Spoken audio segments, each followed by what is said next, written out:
से एक बार आपका स्वागत है आपका अपना YouTube channel Arun sir GS में। जिस प्रकार से सच क्षमता परीक्षा और बीपीएससी पार्ट 2 जो है वह बहुत ही नजदीक है। खासकर बीपीएससी पार्ट 2 का एग्जाम जस्ट होने वाला है, तो बिहार स्पेशल से बहुत सारे क्वेश्चन आने की उम्मीद रहती है और नियोजित शिक्षकों के लिए सच क्षमता परीक्षा जो है वो भी नजदीक आने वाला है। कि इसलिए आज के वीडियो में बिहार स्पेशल से कुछ क्वेश्चन को शॉर्ट लिस्टेड किया गया है। चलिए चलते हैं, पहले क्वेश्चन की शुरुआत करते हैं। तो पहला क्वेश्चन है कि बिहार का उच्च न्यायालय कहाँ स्थित है। तो बात कर लिया जाए बिहार के उच्च न्यायालय का, तो बिहार का उच्च न्यायालय पटना में स्थित है। तो option number B is correct answer, जिसकी स्थापना 1916 ईस्वी में हुई थी। अगले क्वेश्चन की ओर चलते हैं। तो अगला क्वेश्चन कहता है कि बिहार में कितने प्रमंडल हैं। तो बिहार में प्रमंडल की संख्या ऑप्शन नंबर सी यानी 9 प्रमंडल बिहार में है। जबकि अनुमंडल की बात कर लिया जाएगा तो 101, और यदि ब्लॉक की बात कर लिया जाए तो 534, और यदि जिला की बात कर लिया जाए तो 38। तो इस प्रकार से ये क्वेश्चन जो है वह आने की संभावना अधिक रहती है। अगले क्वेश्चन की ओर चलते हैं। तो अगला क्वेश्चन फ्रेंड्स कहता है कि भारत की कितने प्रतिशत जनसंख्या बिहार में निवास करती है। तो option number C is correct answer, 8.60% जो है बिहार की जो टोटल जनसंख्या है, भारत के टोटल जनसंख्या का 8.60% जो है बिहार की जनसंख्या है। वहीं पर बात कर लिया जाए चौथे क्वेश्चन की ओर, तो चौथा क्वेश्चन कहता है कि बिहार में अधिकतम साक्षर कौन है। शहरी पुरुष, ग्रामीण पुरुष, महिला, शहरी और ग्रामीण महिला। तो option number A is correct answer. तो पुरुषों की साक्षरता दर जो है बिहार में सबसे अधिक है। बात कर लिया जाए कुल साक्षरता दर की तो 61.8% है। वहीं पर बात कर लिया जाए पुरुष साक्षरता दर की तो 71.20% है। और बात कर लिया जाए महिला साक्षरता दर की तो वहां पर 51.5% जो है वह महिला साक्षरता दर की है। और बात कर लिया जाए सबसे अधिक साक्षरता जिला की तो रोहतास जिला में जो साक्षरता दर है वह लगभग 75.3%। जो सबसे अधिक साक्षरता दर वाला जिला की बात कर लिया जाए तो रोहतास जिला है। फ्रेंड्स अगले क्वेश्चन की ओर चलते हैं। तो अगला क्वेश्चन है कि बिहार का सबसे गर्म कौन सा क्षेत्र होता है। तो बिहार के सबसे गर्म क्षेत्र जो है वह गया, option number D is correct answer. गया में सबसे अधिक गर्म रहता है और सबसे अधिक ठंडे की बात कर लिया जाए तो उसका भी ऑप्शन गया ही होगा। अगले क्वेश्चन की ओर चलते हैं। तो अगला क्वेश्चन कहता है कि किस वेद में बिहार के निवासियों को किक्कट कहा गया है। तो किक्कट जो है वह ऋग्वेद में बिहार के निवासियों को कहा गया है। तो option number A is correct answer. वहीं पर बात कर लिया जाए सबसे पुराना जो प्राचीन वेद है वह भी है ऋग्वेद हमारा।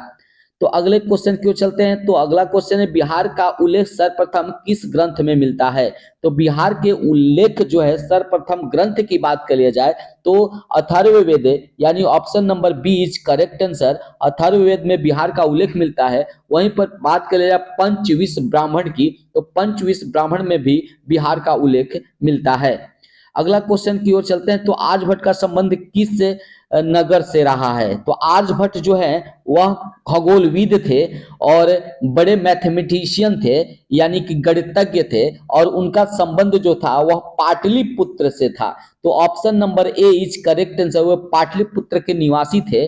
तो यहाँ पर आर्यभट्ट का संबंध जो है ऑप्शन नंबर ए पाटलिपुत्र से है। अगले क्वेश्चन की ओर चलते हैं। तो अगला क्वेश्चन निम्नलिखित राजवंशों और राजाओं में कौन सा सही मिलान है। तो यहाँ ऑप्शन नंबर एक को देखते हैं गुलाम वंश।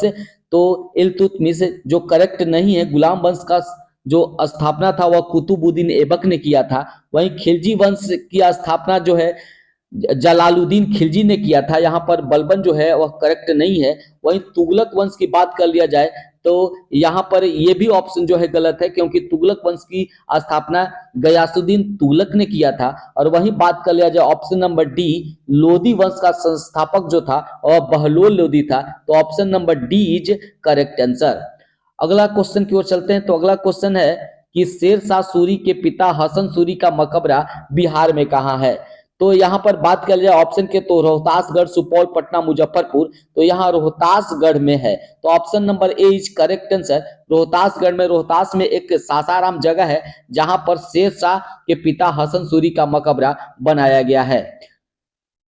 और वहीं पर बात कर लिया जाए 11 नंबर क्वेश्चन की ओर, तो बिहार से किसे संविधान सभा का अस्थाई अध्यक्ष चुना गया था। तो यहाँ पर अस्थाई अध्यक्ष की बात कर लिया जाए संविधान सभा का, तो doctor Rajendra Prasad, option number C is correct answer. और यदि बात कर लिया जाए अस्थाई अध्यक्ष तक का, तो डॉक्टर सच्चिदानंद सिन्हा, तो डॉक्टर सच्चिदानंद सिन्हा को अस्थाई अध्यक्ष चुना गया था, जबकि डॉक्टर राजेंद्र प्रसाद को अस्थाई अध्यक्ष चुना गया था। अगला क्वेश्चन चलते हैं, पटना उच्च न्यायालय के पहले मुस्लिम न्यायाधीश कौन थे। तो पटना उच्च न्यायालय के जो प्रथम मुख्य न्यायाधीश थे मुस्लिम में, वो थे sir Faizal Ali. Option number C is correct answer. Sir Faizal Ali जो थे, ऐसे मुस्लिम न्यायाधीश थे जिनको पटना उच्च न्यायालय का पहला जो है मुस्लिम न्यायाधीश बनने का गौरव प्राप्त हुआ। अगले क्वेश्चन की ओर चलते हैं, तो अगला क्वेश्चन कहता है 13 नंबर की बिहार के मैदान जो है वह बिहार के क्षेत्रफल का कितना प्रतिशत है। तो यहाँ बात कर लिया जाए 96%। Option number C is correct answer. लगभग 96% जो है बिहार के कुल क्षेत्रफल का मैदानी हिस्सा है। यदि बात करते हैं 14 नंबर क्वेश्चन की ओर, तो 14 नंबर कहता है कि 2011 के जनगणना के अनुसार बिहार में कितने पुरुष और कितने महिला की संख्या थी। तो यहाँ पर देखिए option number D is correct answer. तो डी में देखते हैं, तो यहाँ देखिए 5,41,50,347 पुरुष, जबकि 4,96,19,290। तो यहाँ पर option number D is correct answer. 2011 के जनगणना के अनुसार जो है पुरुष और महिलाओं की संख्या बिहार में थी। अगले क्वेश्चन की ओर चलते हैं, तो अगला क्वेश्चन कहता है कि बिहार में सबसे कम जनसंख्या वाला जिला कौन सा है। लखीसराय, मुंगेर, शेखपुरा, नालंदा। तो option number C is correct answer. Sheikhpura जो है वह सबसे कम जनसंख्या वाला जिला है, जबकि पटना जिला जो है वह बिहार का सबसे अधिक जनसंख्या वाला जिला है।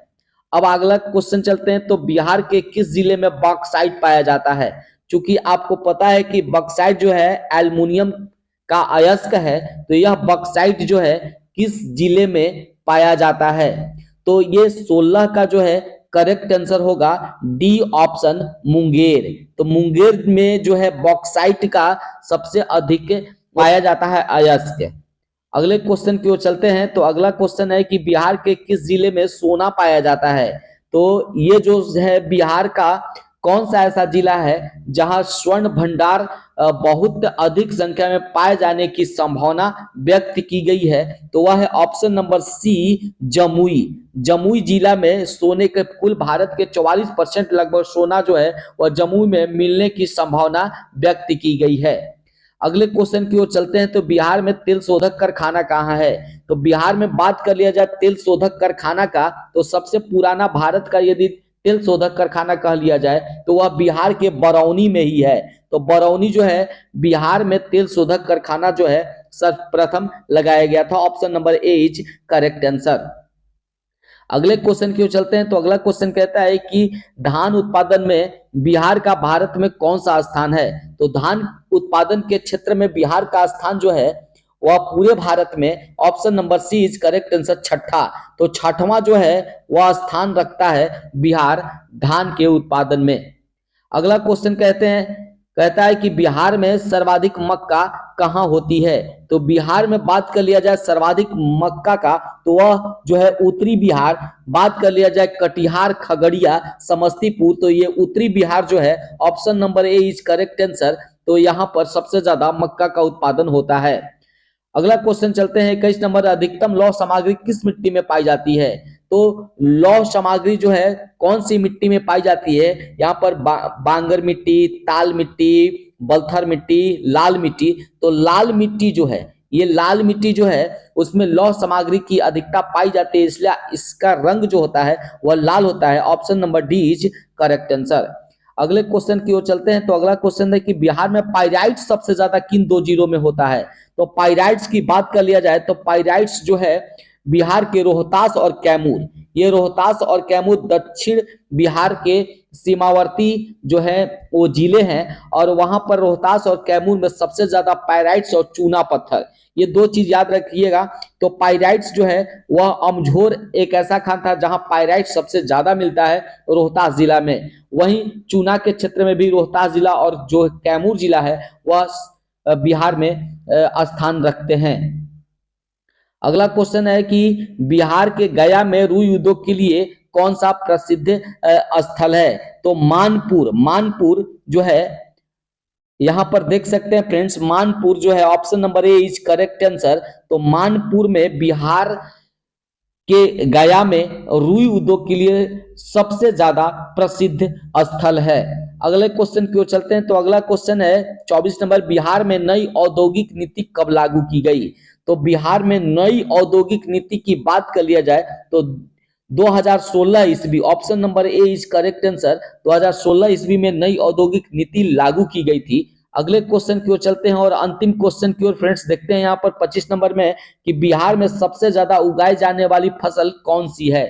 तो बिहार में सबसे ज्यादा उगाई जाने वाली जो फसल है वो ऑप्शन नंबर ए धान, धान की खेती सबसे अधिक होती है, और सबसे ज्यादा फसल की बात कर लिया जाए तो यहाँ पर धान ही बिहार की सबसे मुख्य फसल है और सबसे ज्यादा उपजाई जाती है। आई थिंक वीडियो अच्छा लगा होगा तो लाइक करिएगा, और यदि मेरे चैनल पर नए हैं तो चैनल को जरूर सब्सक्राइब कर बेल को प्रेस कर दीजिए ताकि सबसे पहले नोटिफिकेशन आपके पास पहुंचे। आज तक बस इतना ही, अगले वीडियो के लिए फिर आपके पास उपस्थित होंगे, तब तक के लिए जय हिंद, धन्यवाद।